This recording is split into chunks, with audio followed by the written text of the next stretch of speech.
আপনাদের কাছে একটি ছোট্ট 2-2.5 মিনিটের একটি ভিডিও আপনাদেরকে আমি দেখাতে চাই এখন। আপনারা দয়া করে ভিডিওটা দেখবেন। তবে এই ভিডিওর কিন্তু লিখিত একটি বক্তব্য, এই ভিডিওতে যা আছে তারই লিখিত ফরম্যাট কিন্তু আপনাদের এই ফোল্ডারের ভেতরে দেওয়া আছে। ভিডিওটা আপনাদেরকে এই জন্য দেখাচ্ছি, ভিডিওটা যখন দেখবেন জিনিসটা আরো সুন্দরভাবে আপনাদের আহ, মনের ভিতরে ঢুকে যাবে। আসুন আমরা ভিডিওটা দেখি 2 মিনিটের। পুরনো ঢোল নতুন বাজনা। দীর্ঘদিন ধরে আওয়ামী লীগ ও তাদের দোসররা বলে আসছে, বিএনপি আমলে নাকি বাংলাদেশ 5বার দুর্নীতিতে চ্যাম্পিয়ন হয়েছিল। কিন্তু আসল তথ্যটা কি? তথ্যের ভিতরে ঢুকলে দেখা যায় এর পেছনে রয়েছে ভিন্ন গল্প।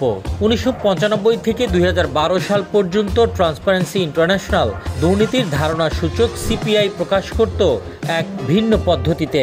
বাংলাদেশ এই সূচকে প্রথম যুক্ত হয় 2001 সালে। সে বছরের জুন মাসে ট্রান্সপারেন্সি ইন্টারন্যাশনাল বাংলাদেশকে ঘোষণা করে দুর্নীতিতে চ্যাম্পিয়ন দেশ হিসেবে। তাদের সূচকে দেশের স্কোর ছিল 10-এর মধ্যে 0.4। তবে যেটা অনেকেই জানে না কিংবা জানলেও বলে না, সেটি হলো আগের 3 বছরের দুর্নীতি বিশ্লেষণ করে এই সূচক তৈরি করত সংস্থাটি। অর্থাৎ হাসিনার শাসনামলের 3 বছরের দুর্নীতির কারণে 2001 সালে দুর্নীতিতে চ্যাম্পিয়ন হয় বাংলাদেশ। বিএনপি ক্ষমতায় আসার মাত্র 10 মাসের ব্যবধানে বাংলাদেশের স্কোর 0.4 থেকে বেড়ে হয় 1.2, অর্থাৎ দুর্নীতি কমতে শুরু করে। 2003 সালে স্কোর 1.3, 2004-এ 1.5, 2005-এ 1.7 এবং 2006 সালে বেড়ে দাঁড়ায় 2.0। অর্থাৎ বিএনপি আমলে দুর্নীতি ধারাবাহিকভাবে হ্রাস পায় এবং বিএনপির সময়েই বাংলাদেশ দুর্নীতির চ্যাম্পিয়ন তকমা থেকে মুক্ত হয়ে তৃতীয় অবস্থানে উঠে আসে। তাহলে বাংলাদেশকে দুর্নীতির চূড়ায় তুলেছিল কারা? উত্তর একটাই, আওয়ামী লীগ। আর দুর্নীতি কমিয়েছিল বিএনপি সরকার। তবু এই তথ্য বেশিরভাগ গণমাধ্যমে আসেনি কখনো। প্রোপাগান্ডা ছড়িয়ে মানুষের মনে গেঁথে দেওয়া হয়েছে বিএনপি আমলেই দুর্নীতি ছিল চূড়ান্ত রূপে। বাস্তবতা বলছে সম্পূর্ণ উল্টো কথা।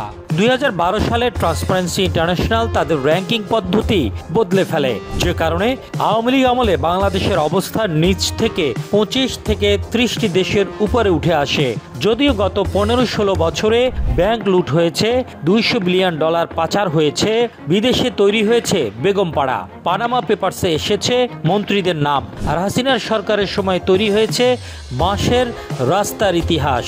ইতিহাস সবসময় নীরব থাকে না, এক সময় সত্য ফিরে আসে, আর মানুষ তখন বুঝতে পারে কে দেশকে এগিয়ে নিয়েছে আর কে শুধু প্রতিপক্ষকে দোষ দিয়ে নিজের অপরাধ আড়াল করেছে।